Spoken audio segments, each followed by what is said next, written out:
Hello, and welcome to AUSTRAC's AML-CTF Essentials webinar series. This is the third webinar in a four-part series designed to introduce to AUSTRAC and Australia's anti-money laundering and counter-terrorism financing, or AML-CTF, regime. AUSTRAC acknowledges the traditional custodians of country throughout Australia and their continuing connection to land, sea and community.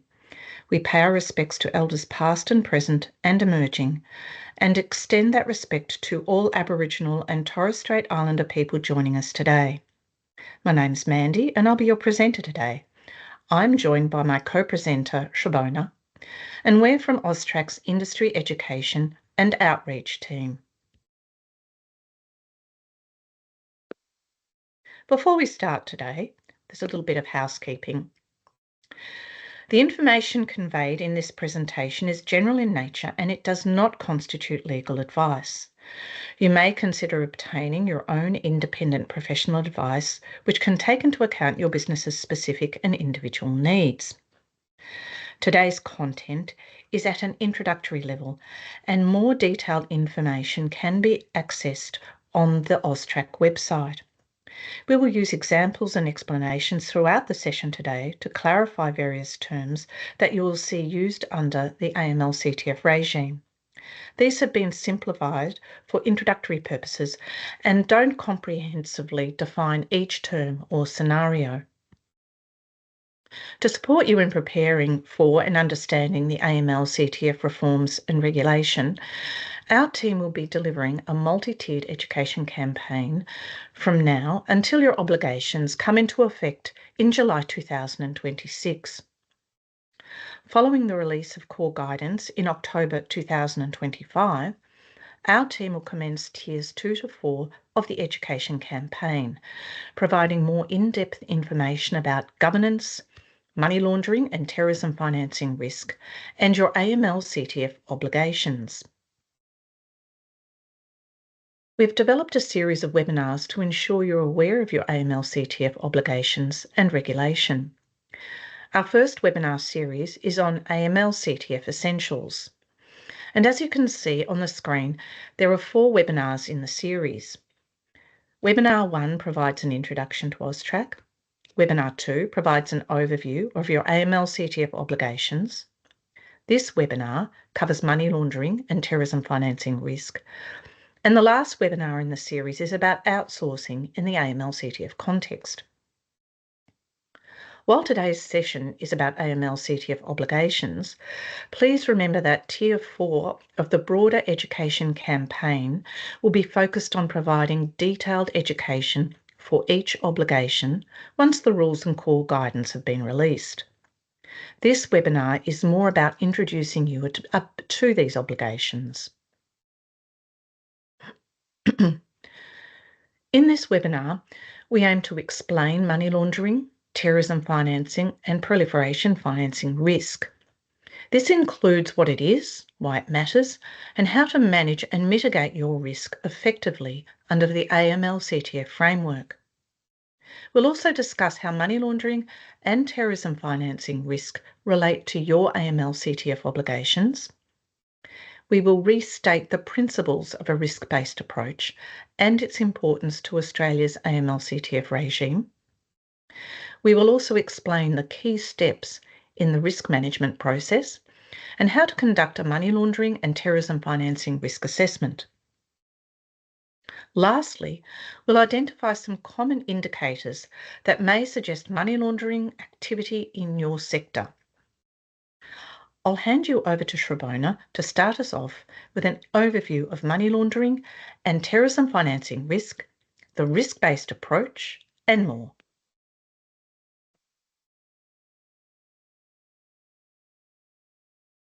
Thanks, Mandy. So, as mentioned in the first 2 webinars, Australia's AML-CTF regime is risk-based. We discussed money laundering and terrorism financing risk previously. This is the risk, as a recap, that criminals could potentially exploit your business for money laundering, terrorism financing, proliferation financing, or other serious crimes.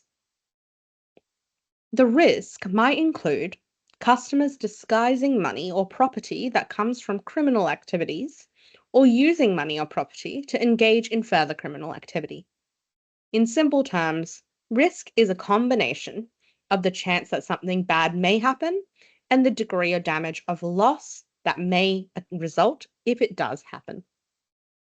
Reporting entities need to identify, assess, manage, and mitigate the risk of money laundering, terrorism and proliferation financing, and other serious crimes that your business may reasonably face.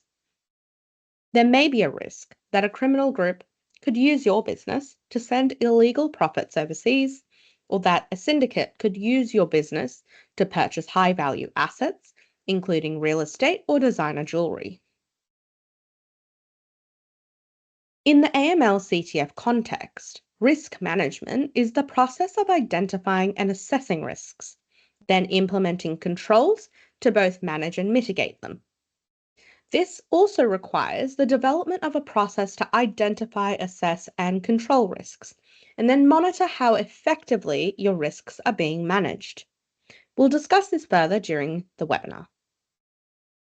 So to understand your risks and how to meet your AML-CTF obligations, you must complete a money laundering and terrorism financing risk assessment for your business, develop systems and controls that manage and mitigate your risks, maintain those processes or procedures, and assess whether you're comfortable with the residual risk.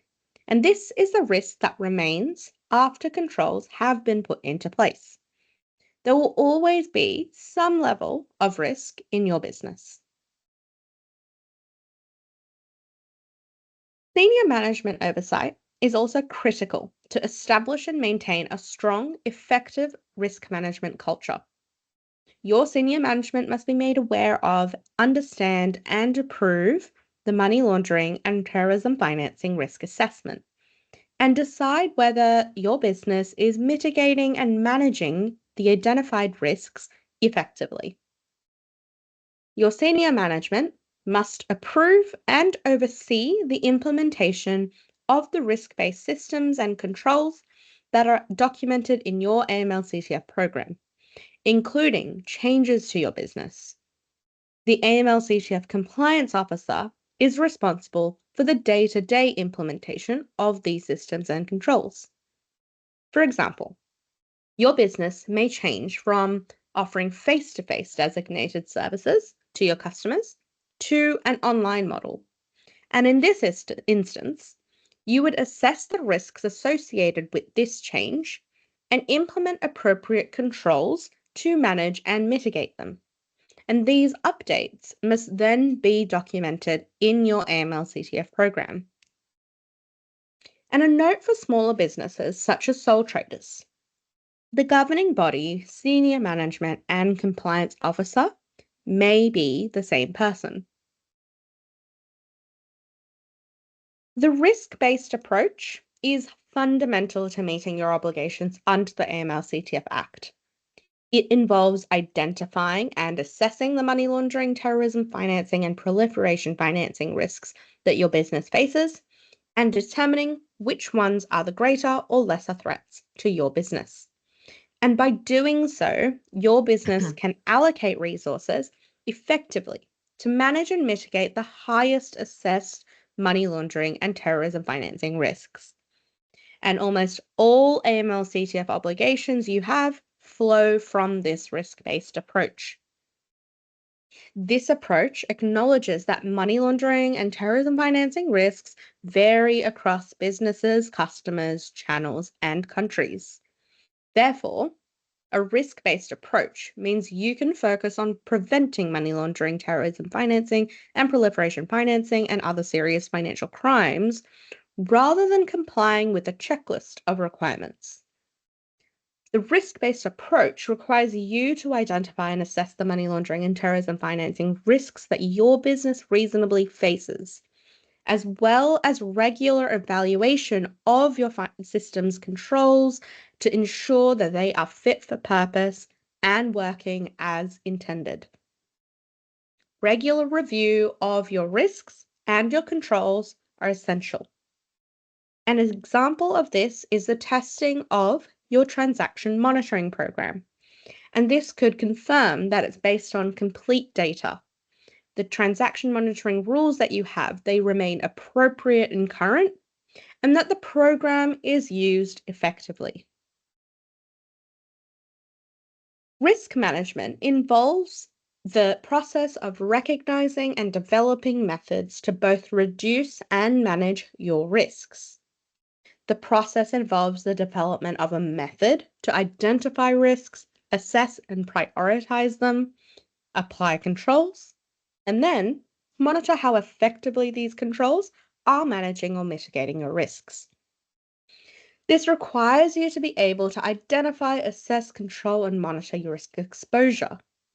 At each stage, you need to consider whether both the money laundering, terrorism financing, or proliferation financing risks that your business may face, because risk management is ongoing.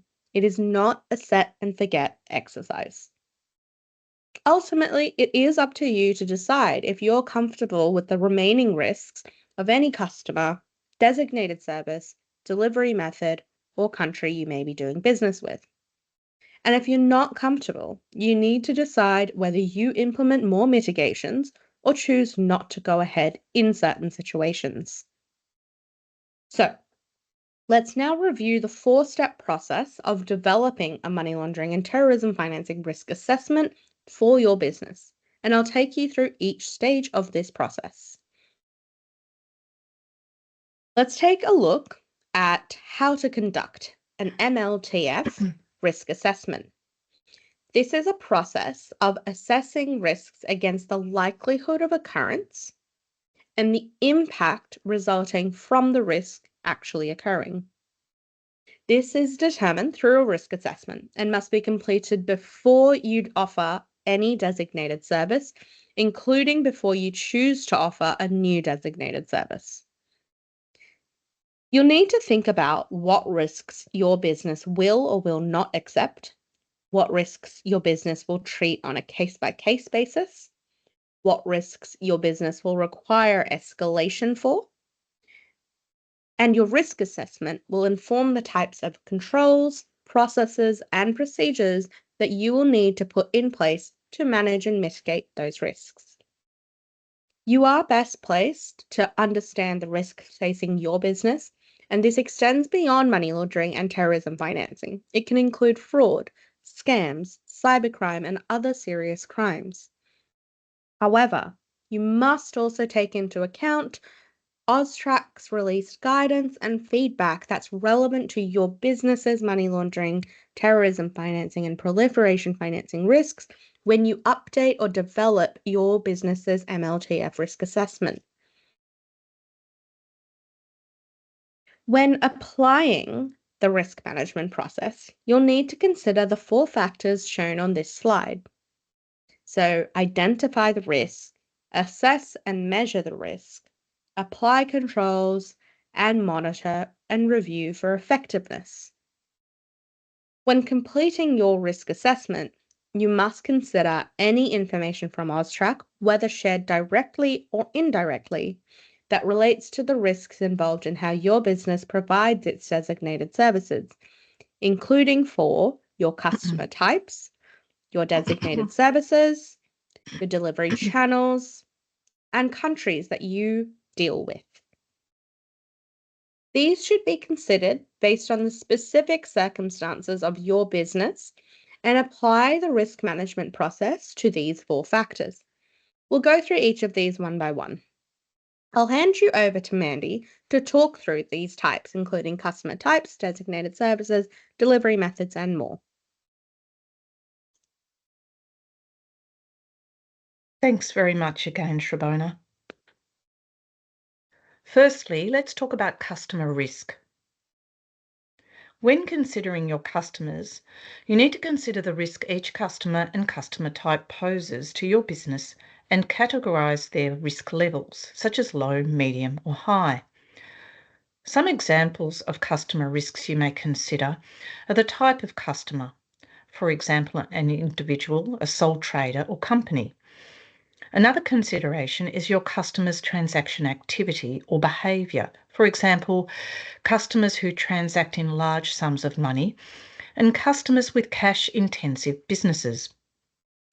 For your non-individual or business customers, you'll also need to consider who their beneficial owners are and whether your customers or their beneficial owners are politically exposed persons.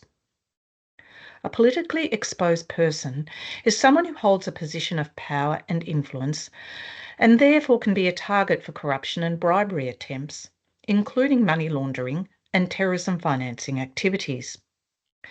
Immediate family members and or close associates of these individuals are also considered politically exposed persons. You should also consider aspects such as your customer's source of funds and source of wealth, or the nature and purpose of your business relationship with the customers. Your AML-CTF program must outline how you will manage and mitigate the risks posed by your customers and customer types. This might be as part of your customer identification and verification procedures, through enhanced customer due diligence, through proactive limits on the types of services they can access, or the volume and value of transactions they can conduct. The second risk factor you need to consider is products and service risks. This relates to your designated services. You must measure the level of risk for every designated service you provide and then rank each service, for example, low, medium or high risk. Again, your AML-CTF program should set out how you manage and mitigate each risk, particularly high risk. Depending on the designated services you offer, some potential risks to consider are whether they're attractive to people linked to serious and organised crime, for example, if they allow for a level of anonymity, or whether they could be used to conduct fraudulent activity, or whether those services are vulnerable for use in scams. These are just a few examples, and there will likely be additional potential risks relevant to your business. The third risk factor you need to consider is delivery method, which is the way in which you provide your designated services, because how you deliver your services will carry different risks. For example, if you deliver services both face-to-face and online, you might consider the online delivery method to pose a higher risk, as you're not seeing those customers or citing their identification firsthand. Therefore, to mitigate this risk, you might implement liveness identification tests or ask the customer to provide a selfie of them holding ID, like a passport. This way, you can make sure you know who they are, who you're providing the service to.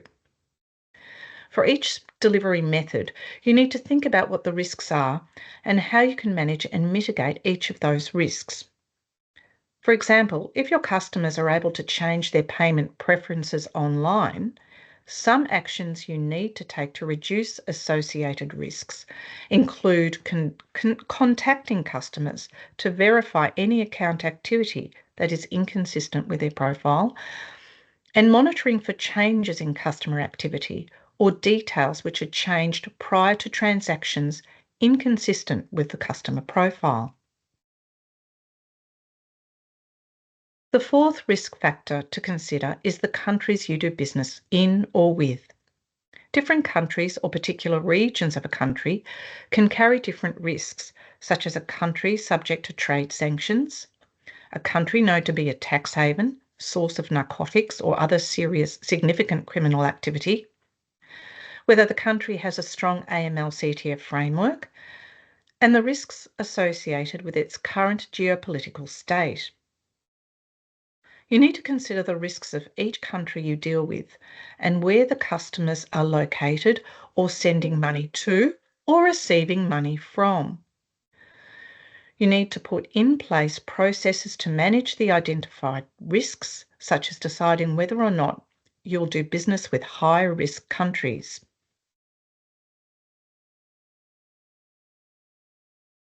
Okay, so let's recap on what we've just covered. You must complete your MLTF risk assessment and have AML-CTF policies in place prior to providing a designated service.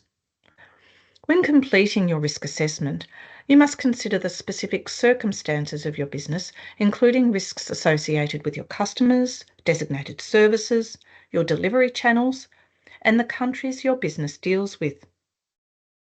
And finally, you need to understand, mitigate, and manage money laundering and terrorism financing risk is the cornerstone of Australia's AML-CTF framework and an enduring regulatory priority for AUSTRAC.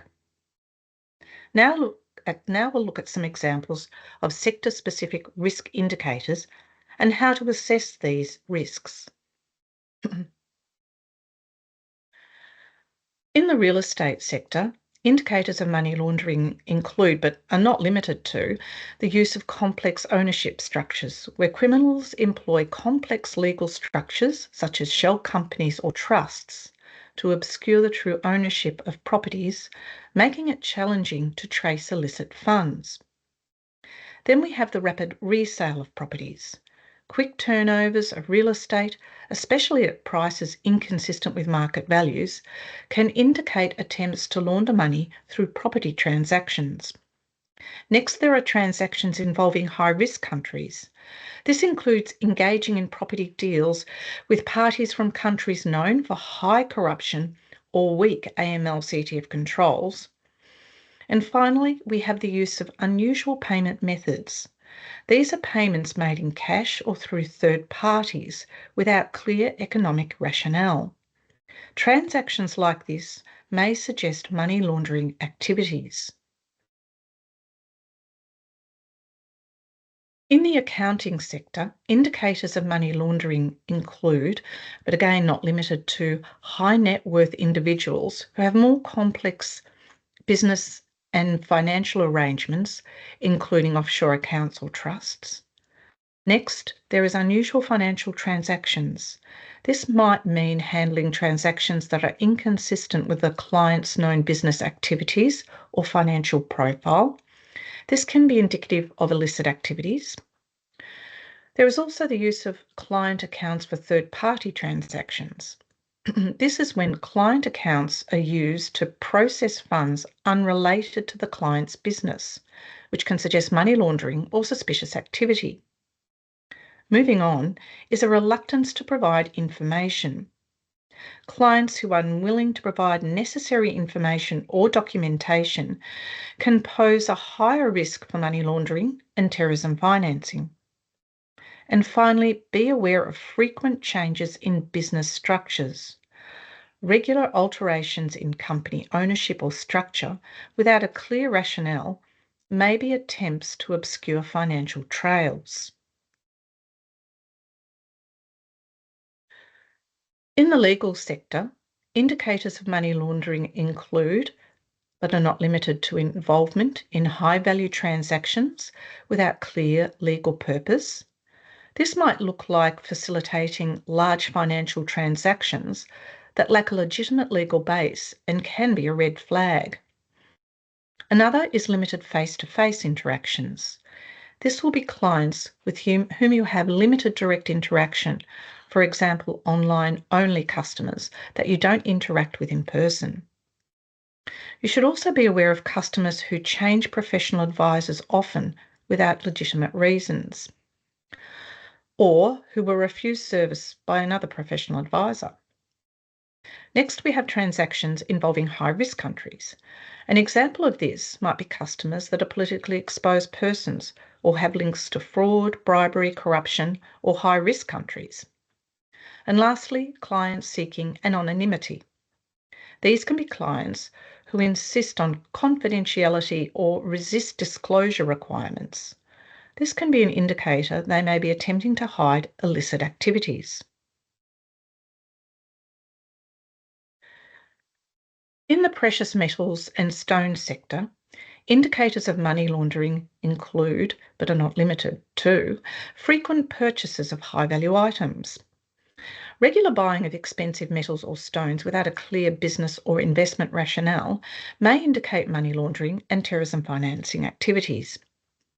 Second is large cash transactions.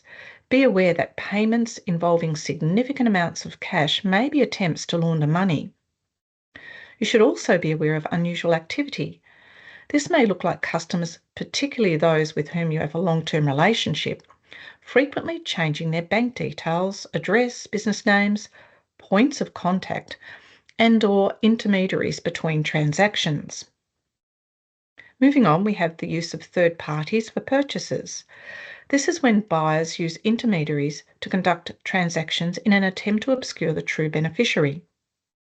Finally, there is exporting goods to high-risk countries. Shipping precious metals or stones to countries known for weak AML/CTF controls can be part of trade-based money laundering schemes. I'll hand you over to Shrabona to talk through how to assess your risks, what you'll need to do before July 2026 when your obligations take effect, and more.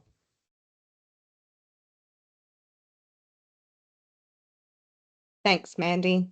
So, after you have identified your risks in your sector, your next step is to assess your risks. And in order to assess and measure your risks, you'll need to consider the likelihood or chance of risk occurring and the impact or the amount of loss or damage if the risk actually does occur. These two considerations, likelihood and impact, will give you the level of risk. On this slide, there's a basic risk assessment matrix. On the left, we have the likelihood of a risk occurring, high, medium, and low likelihood. Across the top of the matrix, we have the impact if the risk occurs, low, medium, and high impact. The center-colored tiles show the level of risk, which is the intersection of the likelihood and impact, so either low, medium, or high. By applying this matrix to each of your identified risks, you can assess the level that each of those risks presents to your business. Remember, every business is unique and you are the best person to understand your risks. We'll now go through a basic example of how to use the matrix so you can see how to use it in concept. Note that this is an example and risk levels can be different for different businesses. Being able to identify appropriate risk levels for your business activities and customers is extremely important, because if you do not apply the right level of risk, it could result in significant consequences for your business and the community. So, let's take a look at the risk of, for example, fraudulent identification documents being used to access your services. If you mostly use your services, provide your services, over the phone and use document-only verification services, you may determine that the risk is medium likelihood to occur because your processes or your delivery channels don't allow you to see your customers face-to-face. And then you might assess that the impact in this case to be medium. So take a moment to look at the table, work out what risk level would occur when the likelihood is likely and the impact is moderate.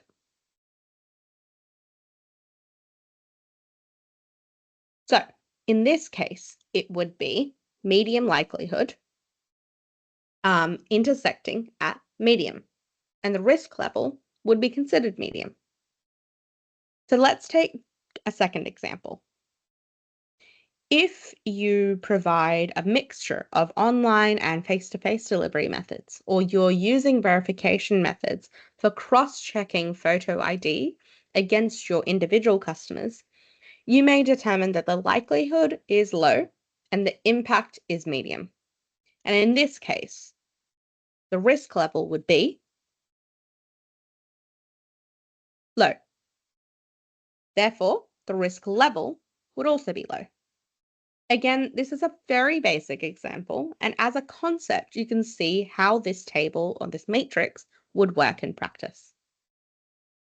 So once you've determined the risk level, this is known as inherent risk, You then need to identify and document how you will respond to each of your risks. So now that you have a foundational understanding of the risk assessment process, let's take a look at what you would need to do before 1 July 2026. We recognise that for businesses in the newly regulated sectors, that these obligations are new. We do not expect that newly regulated businesses be perfect at identifying and controlling for money laundering risks from day one. We do expect honest efforts to meet your obligations and report suspicions to AUSTRAC. As we've mentioned before, we have published our expectations of new reporting entities come 1 July 2026.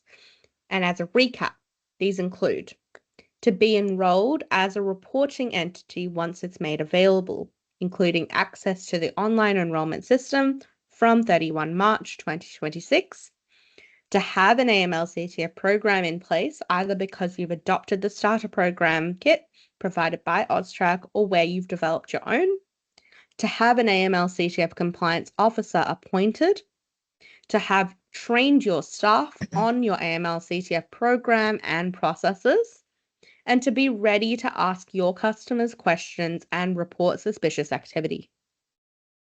After 1 July 2026, AUSTRAC will focus its enforcement in the newly regulated sectors on entities who are willfully ignoring the obligation to enroll and or register where it's applicable to them, and those we suspect are complicit with or willfully blind to money laundering in their business.